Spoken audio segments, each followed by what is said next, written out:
you and I are the most impacted. And One take. This is NBA One Take.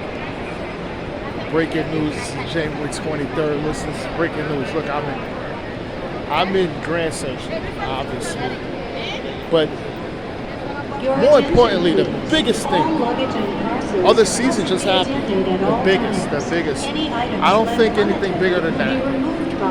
Giannis Antetokounmpo was traded in the middle of the night to the Miami Heat. Yeah, when you hear the rumors and things like that, would this be something the Heat does? Yeah. Pat Riley goes big game fishing every year now.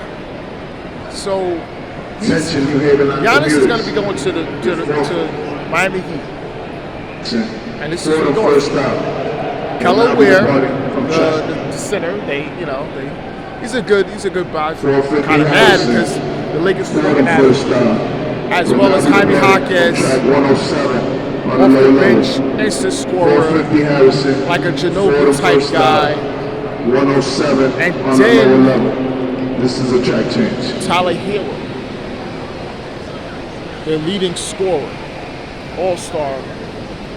He was injured most of last year, but very impactful when he came back. Now, the draft picks are all unprotected, 3 of them, and that's a little crazy. And Bobby Portis is going to be going with him. That gives the Heat a notable team, because they kept Bam, they got Norman Powell, they got Javion Mitchell, the point guard, and they got Andrew Wiggins. Now they're good.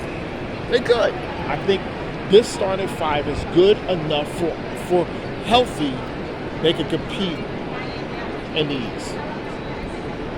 And I think people are like, oh, what about Bam and things? I'm like, listen, Bam is a decent shooter now from the outside. Him and Giannis can switch, especially with certain other things. Defensively, they're going to be elite. I think elite, meaning they could be able to shut teams. They're going to be able to get a lot of stops across the board, especially with that starting 5. All those guys are dogs defensively, and you need that in this league. And this is huge. This is huge. And I was gonna go to synopsis about Giannis' whole trade situation, but I'm not gonna do it, basically because he didn't get to the Knicks, and that's what for close to 6 years. This has been a trade thing with Giannis. This is before Brian Windhorst and these guys talked about it and things like this. I'm telling you, this has been like 6 years, since 2019, when he lost in the playoffs. Yes, when he lost in the playoffs, when they lost to Toronto, that's when this whole New York thing really became, and real small became even bigger, to the point he had to win the title in 2021 not to entertain any trades going forward. And now he's gone because you could just say since that 2021 they've been out the first round once. He's been getting out the first round for a long time, since winning that championship 5 years ago.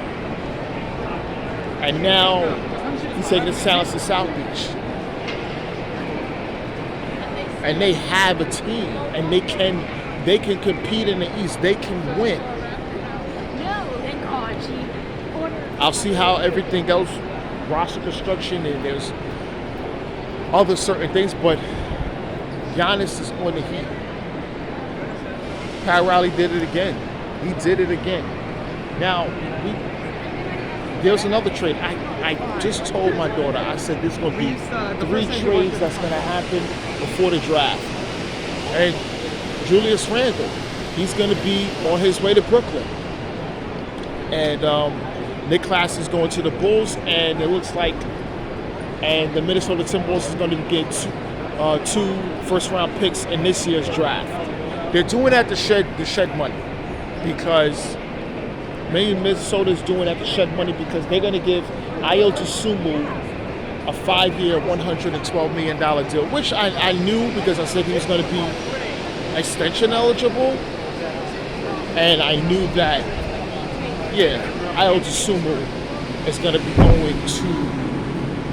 to be staying there because he was great in the playoffs and they needed that. He was awesome in the playoffs and they needed that, so we knew that was going to happen. And Trae Young, he gets a extension, max extension, 4-year, $212. Now the thing about Trae Young, this is interesting going to the draft, because if for some reason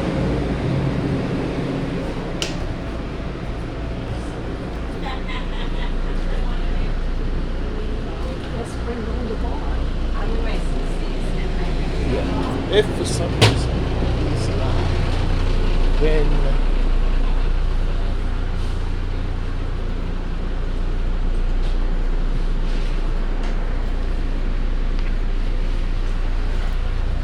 we're talking about the first pick.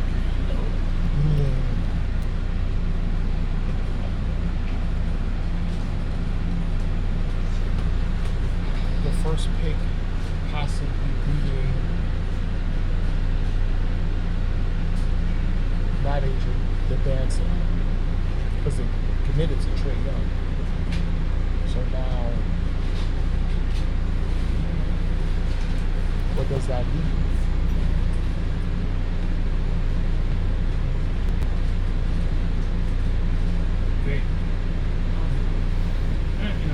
That's an interesting one, because I said, if they can commit to Trae Young, it's going to go into the dance, see how it goes, plays, and if a move is going to be made, then a move that will be made. Committed to Trae Young now, I think they're going to be going to different situational terms going forward with the franchise. Because I don't think they're going to draft AJ Gabeza and Trae Young, having Trae on the ball, AJ going to be on the ball learning. I don't know. It seems like awkward, but at the same things is happening. We'll see. But this is NBA One Takes Bigger later, and I'm out.